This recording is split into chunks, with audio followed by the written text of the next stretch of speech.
En agosto del 2001, yo me mudé a California desde mi casa de Nueva York. Dejé la ciudad más maravillosa y más fuerte del mundo. Y un mes más tarde, el 11 de septiembre, todos vimos cómo fue atacada. Inmediatamente, el senador de Nueva York fue a su lado. Hillary Clinton luchó por su ciudad, por su estado, de manera incansable.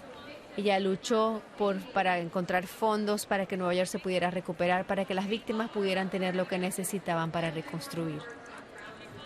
Ella luchó para los beneficios de todas las personas que trabajaron en ese punto cero. Ningún neoyorquino se va a olvidar dónde estaba ese día, y es mi placer de presentarlos un buen amigo, un buen neoyorquino, una nueva neoyorquina, Debra Messing.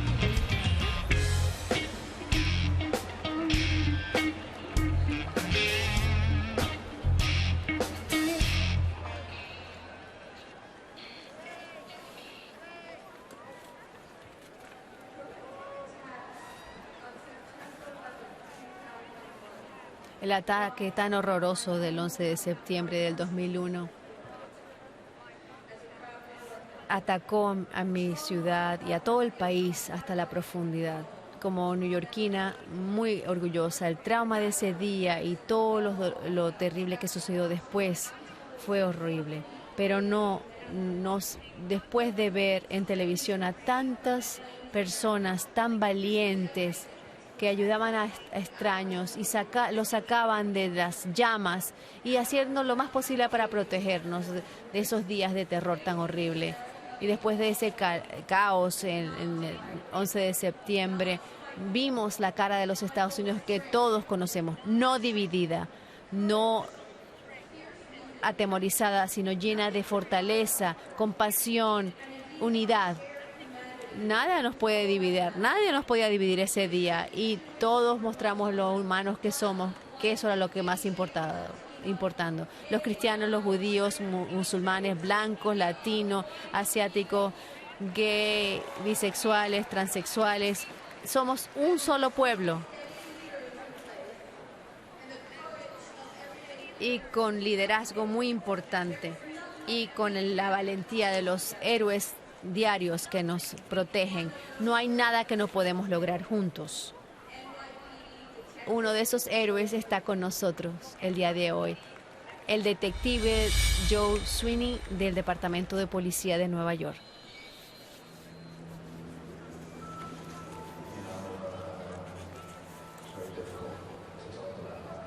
Sabe, fue muy difícil hablar de eso. Es que es difícil controlar todas las emociones, ¿sabe? En ese día, en esa hora más oscura, algunos corrieron hacia la seguridad, ellos corrieron hacia el peligro, poniendo sus vidas antes de los nuestros. Pero en los días que siguieron y las luchas siguientes, ella se aseguró que ellos nunca estarían solos. En el momento que se cayeron estos edificios, todos los soldadores y los socorristas se montaron en las ruinas para buscar a la gente. Hubo una nube gris en todas partes y ese olor, ese sabor, el Departamento de Salud ha hecho pruebas. En este momento no está preocupada. Bueno, nos decían, no importa, está bien, el aire está seguro por lo que podemos saberlo. Todos los que estaban ayer tenían como obvio que no era así. Yo estaba en esa calle y era lo más cercano al infierno de lo que había visto. Todo ese polvo y todos esos escombros que era tan grueso venían hacia los rescatistas. Hillary es la primera de decir que debemos corregir esto a los hombres. Después del 11 de septiembre, el gobierno nos dijo la verdad. Nos dijeron que el área estaba seguro y no estaba seguro. Hillary Clinton, ella trabajó todos los días para ayudar a los que perdieron sus seres queridos, reconstruir sus vidas. Persuadió al presidente de otro partido proveer los fondos para reconstruir la ciudad, llevar justicia a uno de uno de nuestros mayores enemigos y año tras año asegurarse que nuestros grandes héroes recibieran el cuidado. Nos consiguió ayuda de hospitales y también Uno del de servicio ambiental. Bomberos me dijo, senadora, no por favor, que nadie se olvide de lo que pasó y que no nos olviden. Ella